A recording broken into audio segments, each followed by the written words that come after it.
En pleine réforme sur les collectivités locales, Gilles Leclerc s'installe à Marseille pour prendre le pouls de la ville, de ses élus et de la société civile.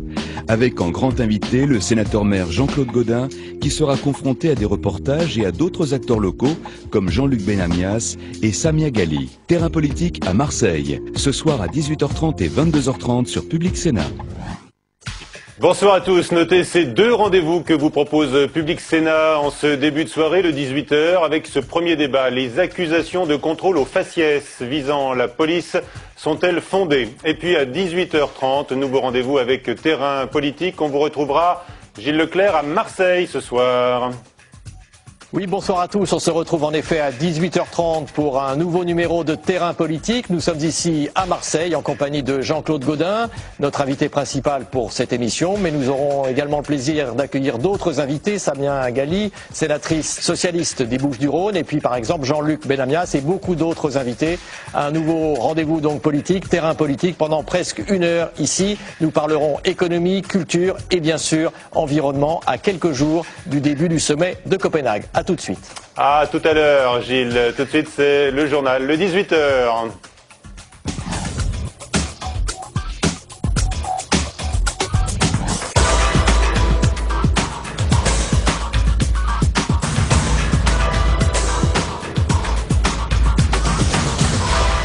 Le 18h, toute l'actualité politique et parlementaire de ce jour, le mardi 24 novembre. Voici les titres. Nicolas Sarkozy endosse son costume de premier flic de France sans négliger le thème de l'immigration. Cela à 4 mois des élections régionales. Message de fermeté répété à l'occasion d'un déplacement en région parisienne. Le Grand Paris, un grand projet en but aux critiques des élus de gauche, mais aussi de certains à droite. Nous ouvrirons le débat sur la ville-monde de demain, cerclée par un métro automatique de 130 km de long. La ruée dans les centres de vaccination s'accélère. Médecins et infirmières sont réquisitionnés en urgence pour protéger les enfants et les femmes enceintes contre la grippe A. Épinay-sur-Seine, Bobigny, Le Perreux-sur-Marne, le chef de l'État a repris aujourd'hui le chemin des commissariats et des gendarmeries pour répéter sa volonté de combattre la délinquance et de défendre la sécurité des Français. Il en a profité également pour se démarquer de Martine Aubry sur la question de la régularisation des sans-papiers. On l'écoute. Chaque fois qu'on a régularisé massivement, on a abouti au contraire de l'effet recherché. On a créé un appel d'air. Tant que je serai président de la République, je n'accepterai pas une régularisation globale de ceux qui n'ont pas de papier. Je ne l'accepterai jamais. Parce que c'est contraire à l'idée que je me fais des valeurs de la République. Notons que la question de l'immigration et d'une éventuelle régularisation large sera abordée ce soir au Bureau national du Parti socialiste, qui envisage un ensemble de critères avant d'envisager des régularisations. Le chef de l'État a par ailleurs affirmé avec fermeté qu'il ne reviendra jamais, a-t-il dit, sur la baisse de la TVA dans la restauration, expliquant qu'il avait dû se battre auprès de l'Europe pour l'obtenir. Hier, la commission des finances du Sénat s'était prononcée à l'unanimité pour le retour à l'ancien taux, sans être suivie plus tard dans la soirée, lors du vote en séance. Satisfait néanmoins de leur coup de semonce visant les restaurateurs, les sénateurs se montrent circonspects après la mise au point de Nicolas Sarkozy. Eh ben, le président de la République dit qu'il a fait des choses et qu'il attend les résultats et qu'on ne viendra pas en arrière. On est entièrement d'accord avec lui, mais nous voulons voir et pour l'instant nous ne voyons pas. Je ne sais pas pourquoi il dit ça, peut-être parce qu'il a considéré que le Sénat l'avait peut-être un peu énervé, il avait peut-être mal dormi, je ne sais pas. Mais en tout cas, je trouve qu'il a tort de dire jamais. La loi est votée par le Parlement. Ça veut dire qu'il a besoin du Parlement. Le président de la République, il dit ce qu'il veut. Et le Parlement fait ce qu'il veut. Voilà. C'est ce qu'on doit comprendre. Chacun fait ce qu'il veut. Voilà, à propos de sénateurs donc qui marquent leur différence avec l'exécutif, propos recueillis par Élise Ecardi. Quand les députés socialistes jalousent leurs collègues sénateurs qui siègent dans la chambre des débats, disent-ils, alors que l'Assemblée nationale serait devenue une simple chambre d'enregistrement. Manifestation de mauvaise humeur des députés PS qui ont vu 3 de leurs textes tourner court sur l'euthanasie, les fichiers de police et la concentration de la presse. Julien Drey ne figure pas encore sur la liste PS pour les régionales dans l'Essonne. Il retrouvera sa place quand sa situation judiciaire sera clarifiée, précise Jean-Paul Huchon. Malgré de nouveaux doutes sur l'innocuité du vaccin contre la grippe A, des allergies graves sont signalées au Canada avec les doses du laboratoire Glaxo. Les centres ouverts en France sont pris d'assaut.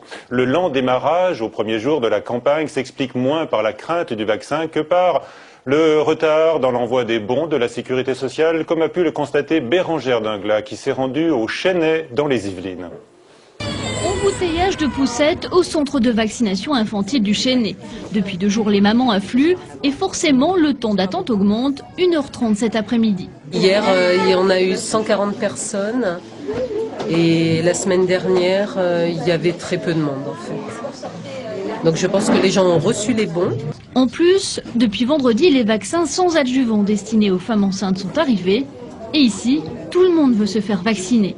On a un bébé de 2 mois et demi et on ne veut pas lui faire prendre de risques par rapport à la grippe et par rapport aux conséquences que ça peut avoir sur un nouveau-né en fait. Ma femme est enceinte et que pour protéger mon environnement et ma femme, mon bébé. À 400 mètres de là, ce sont les adultes qui se font vacciner. Et malgré la demande de Roselyne Bachelot aux personnes sans bon de vaccination de ne pas se rendre dans les centres, ici, on continue de les accepter. Nous, on ne refuse personne. Ça, c'est quel numéro ? La priorité est malgré tout aux gens qui ont reçu des bons. Et en fonction de l'affluence, si quelqu'un veut absolument se faire vacciner sans bon, on ne peut le refuser. Et pour faire face à l'afflux, plus de 200 personnes par jour à présent, des mesures ont été prises. On a eu un deuxième médecin ce matin qui a été réquisitionné hier soir pour se présenter aujourd'hui. Donc je pense qu'il va peut-être y avoir une montée en puissance et du personnel qui va être réquisitionné. Dans tous les départements, on s'organise. Une extension des jours d'ouverture devrait être annoncée dans les heures qui viennent. Notez que le nombre d'établissements scolaires fermés en raison de la grippe A augmente fortement. On en dénombre maintenant 315. Les préfets peuvent prendre cette décision, je vous le rappelle, à partir de 3 cas dans une classe. Les mots d'ordre de grève suivis diversement aujourd'hui. À moins de 15% selon le ministère de l'Éducation nationale. Le mouvement dénonce les suppressions de postes, la réforme de la formation des maîtres. À la Poste, 4e journée d'action contre le changement de statut, marquée par un essoufflement. Les syndicats demandent à être reçus par Nicolas Sarkozy pour prouver que la votation citoyenne organisée en octobre a bien réuni plus de 2 millions de votants. Les cortèges des postiers et des enseignants que l'on voit se sont rejoints à Paris. La suite du 18h, oui ou non, la police se rend-elle coupable de contrôle aux faciès ?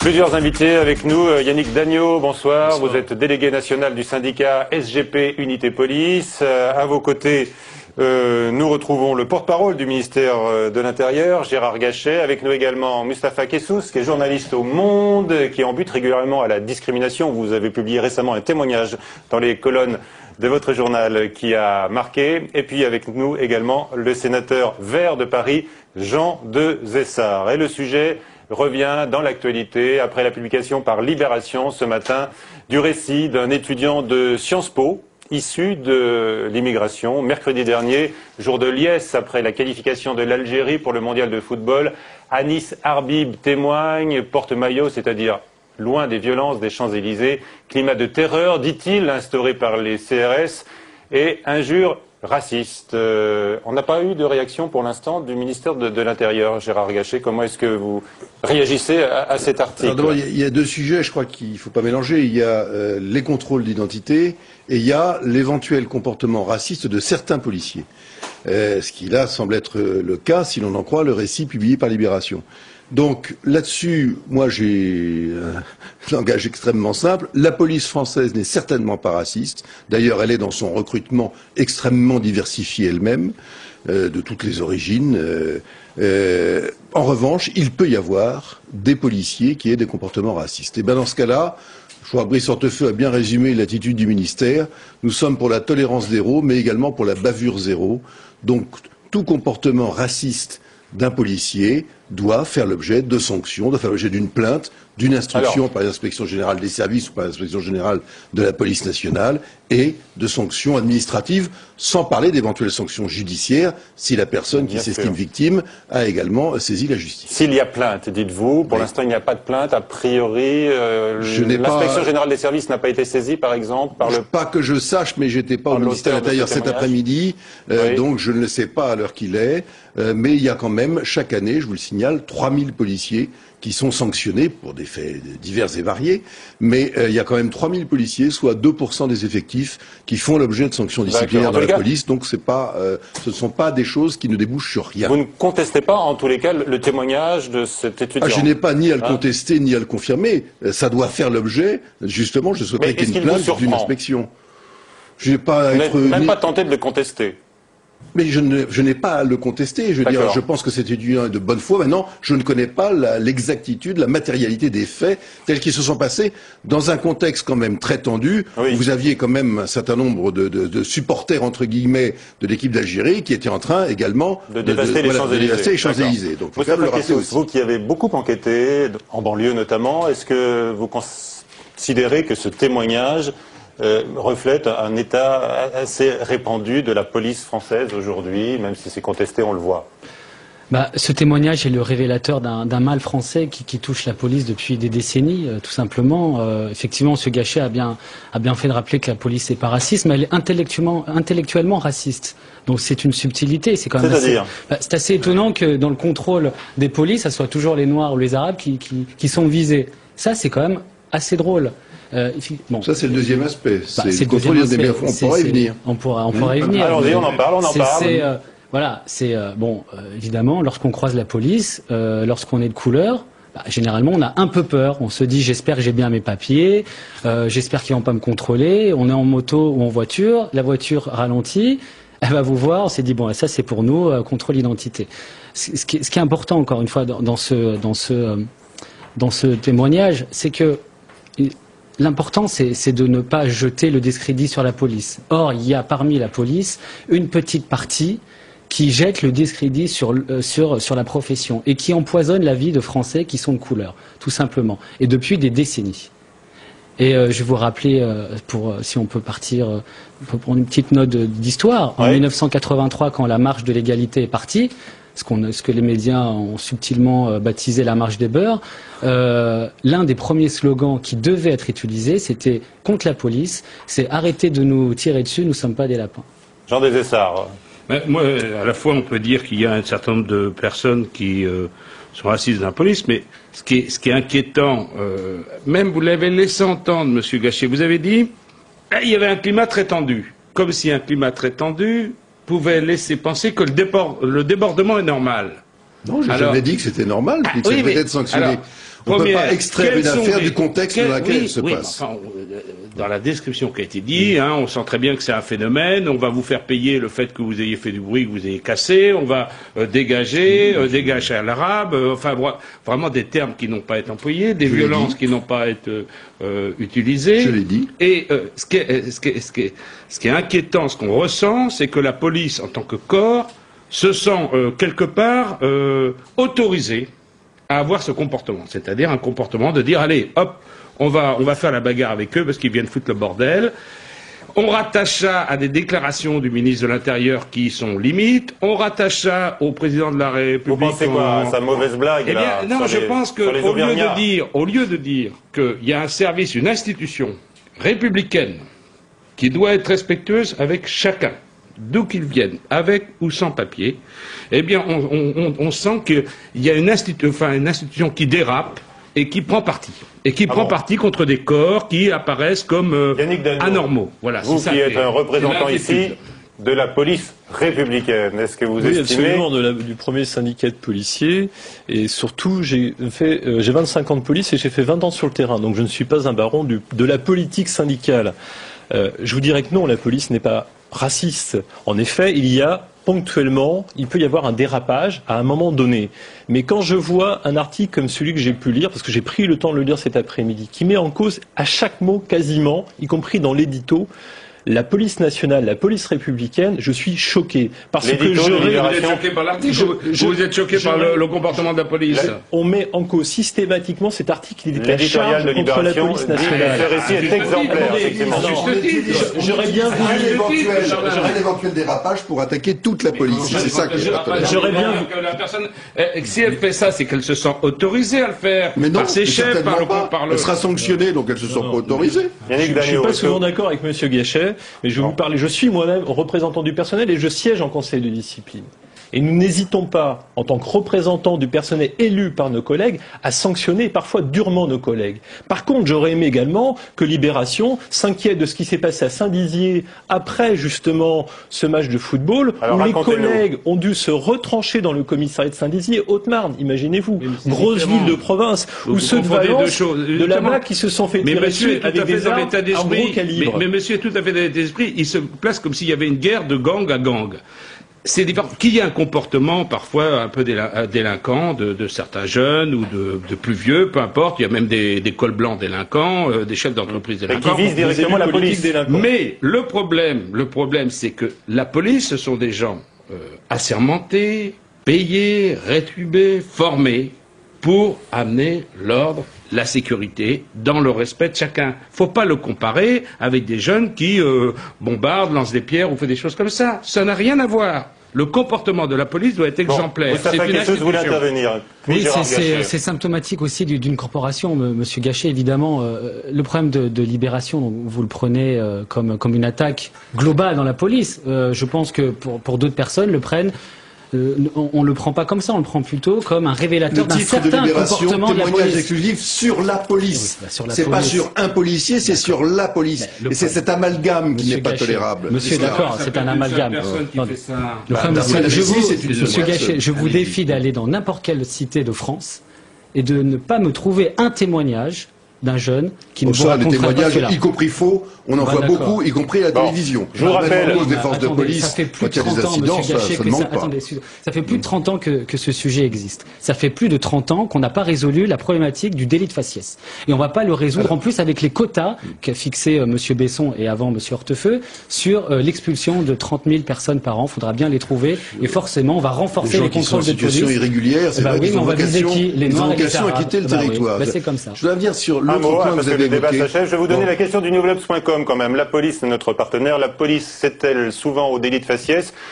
Eh bien, vous êtes 400 votants et à 83% vous répondez oui, non, 13%. Comme quoi, il y a du boulot là, Gérard Gachet. Il y a du boulot. Bon, je sais pas si c'est représentatif, mais bon. Non, mais bon. Mais toujours est-il que le deuxième volet que vous avez abordé très brièvement, les contrôles d'identité, et non pas les violences et les dérapages, mais les contrôles d'identité, ils sont faits la plupart du temps sur demande de la justice et ils sont pas, c'est pas un sondage auprès d'un panel représentatif de la population. On fait des contrôles dans des endroits ou auprès de gens susceptibles de troubler l'ordre public.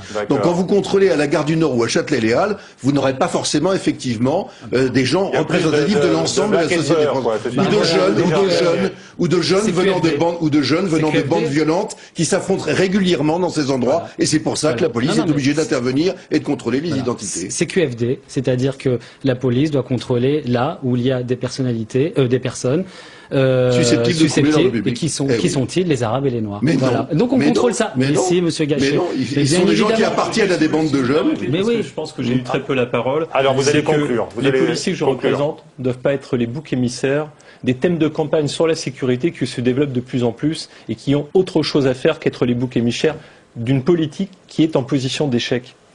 Très bien. Merci, monsieur. Ça mérite un débat. Ça mérite un débat, un deuxième débat. Voilà. On y reviendra. La suite du 18h, séquence décodage sur le Grand Paris.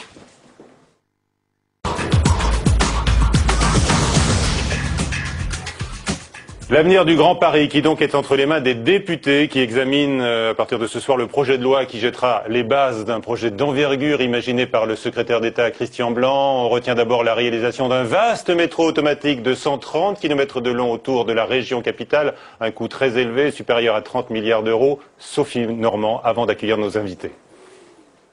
35 milliards d'euros, c'est le coût estimé dans l'investissement global, mais qui va payer? Aujourd'hui, c'est l'État qui va financer une grande partie de l'opération avec une répartition des charges. Il y aura un partage entre l'État et les collectivités territoriales. La première partie des travaux est évaluée entre 20 et 23 milliards d'euros. Un tiers de ce financement sera réalisé grâce à des efforts budgétaires. Pour le reste, l'idée d'emprunter auprès des marchés est désormais acquise. Mais le budget serait alors loin d'être bouclé. Il manquerait encore 14 milliards d'euros destinés aux infrastructures. Une solution, l'instauration de nouvelles taxes, parmi elles la hausse du prix des tickets qui allégerait les charges des collectivités locales. Les propositions à la fois d'extension de réseau et de nouvelles lignes vont accroître la qualité du service rendu. Il est donc assez logique que l'utilisateur finance, en tout cas de façon même faible, mais finance un peu plus l'ensemble. Autre proposition, mettre à contribution les entreprises, une piste qui choque le MEDEF Île-de-France. Dans ce département, elle paie déjà 45% des dépenses de fonctionnement des transports en commun. Le fait de vouloir augmenter ce versement transport qui pèse sur la masse salariale, qui est une taxe sur la masse salariale des entreprises, n'est pas raisonnable puisque nous sommes déjà très en haut de la fourchette nationale. Un vrai casse-tête et les aménagements autour des nouvelles gares ne sont pas encore abordés. Nos invités, Philippe Dallier, sénateur de Seine-Saint-Denis, rattaché à l'UMP, et Jean-Christophe Fromentin, maire d'hiver droite de Neuilly-sur-Seine. On avait invité également des élus, notamment socialistes, mais ils sont retenus au bureau national. Mais il y a une forme de contestation droite-gauche sur ce débat-là également, Philippe Dallier. Et oui, par quel bout est-ce que vous avez envie de prendre ce vaste projet? On parlait des transports. Il y a une organisation qui a été imaginée par Christian Blanc, donc un vaste réseau de métro qui va relier des pôles technologiques. Déjà cela, c'est contesté. Qu'en dites-vous, vous? Non mais contesté. Moi, ce que je dis, c'est que le projet du Grand Paris ne peut pas se résumer à un projet de transport, aussi sympathique soit-il. Moi, je trouve que l'idée de Christian Blanc de relier les grandes infrastructures de transport, aéroports, gares TGV au pôle de développement économique futur, cette idée-là se défend. Très bien. Ceci étant dit, elle est contestée aussi. Contestée. Le problème, c'est qu'on a énormément de projets de transport à financer dans la région et qu'on n'a plus beaucoup d'argent pour le faire. Donc voilà pourquoi ça peut être contesté. Ceci étant dit, pour moi, le Grand Paris, c'est créer la métropole parisienne sur un périmètre à déterminer qui serait une collectivité locale gouvernée par des élus. C'est ce que le rapport Balladur avait redit après le rapport que j'avais rendu au Sénat, et de tout cela on ne parle plus. Oui. Donc le projet de transport de Christian Blanc, si vous voulez, c'est un petit bout du problème. Ah bah quand même, en termes financiers, c'est le gros bout. Non, mais non, attendez, quand on parlera logement, mixité sociale, problématique des ghettos sociaux, des ghettos ethniques, partage de la richesse, de la taxe professionnelle, quand on met tout ça sur la table, les transports sont un sujet important, mais tout le reste est bien plus important pour l'avenir de la métropole, et de tout cela on ne parle pas, et je trouve que c'est dramatique. Alors Jean-Christophe Fromentin, pourquoi les élus ont tant de peine à se faire entendre donc? Oui, je ne sais pas si on a tant de peine que ça à se faire entendre. On dit aussi ce qu'on pense sur ce débat. Moi, je crois que il y a aujourd'hui, malheureusement, deux débats. Il y a le débat des transports et le débat du Grand Paris. On a cru à un moment que ce débat allait faire un ensemble. Et c'était le discours du président de la République à Chaillot au printemps, disant le Grand Paris, il faut des transports, il faut une politique de logement. C'était le lancement en grande pompe, là. Une politique de développement économique, des architectes, etc. Et très honnêtement, on s'attendait, du coup, à un projet de loi qui reprend tout ça et qui met de la cohérence et de la cohésion, parce qu'il faut créer de la cohésion aussi sur le territoire dans ce projet. Et puis on s'aperçoit qu'il n'y a qu'un morceau du projet qui a été pris, que la partie transport. Et que il y a, dans le projet de loi, vous avez 5-10 lignes sur l'idée du Grand Paris, l'idée générale, ce super résumé de Chaillot, et tout le reste, c'est le schéma de transport et le financement du schéma de transport. C'est quoi, le tropisme de Christian Blanc qui a dirigé Air France et qui voit tout à travers les transports, ou la façon de relier les aéroports? Je ne sais pas comment on peut l'appeler, mais en tout cas, moi, du coup, je distingue les deux. Je dis maintenant, il y a un Grand Paris, un vrai Grand Paris à construire, et on le construit à plus de 100 élus dans Paris Métropole, et puis il y a le projet de transport de Christian Blanc. J'ai envie de vous demander à tous les deux, vous êtes l'élu de Neuilly-sur-Seine, vous êtes l'élu d'une commune de Seine-Saint-Denis, les plus concernés, ce sera même les villes de banlieue?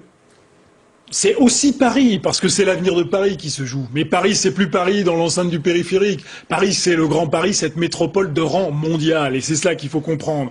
On a dans ce pays la chance d'avoir l'une des 4 métropoles de rang mondial. Le problème de cette métropole, c'est qu'elle n'est pas gouvernée. On a aujourd'hui un émiettement du pouvoir. Vous avez toutes les communes. Maintenant, vous avez des intercommunalités à 4 ou 5 ou 6 dans des départements. Vous avez les départements, vous avez la région, vous avez le syndicat Paris Métropole.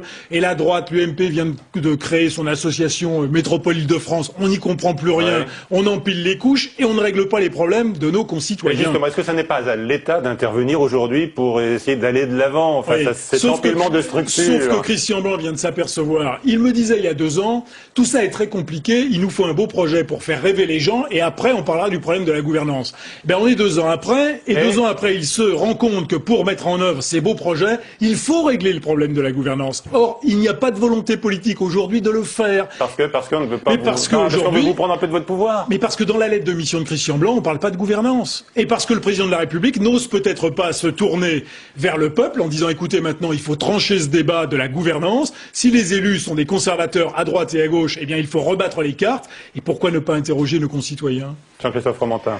Oui, alors du coup, si vous voulez, dans ce débat, moi j'essaie de le prendre avec un peu de philosophie aussi, en disant si l'État fait le choix des transports et prend la main sur les transports, il n'en reste pas moins que nous, élus, on doit tisser la métropole. Et tisser la métropole pour nous élus, c'est de regarder nos territoires et de connecter le plus intelligemment possible nos territoires avec les territoires autour.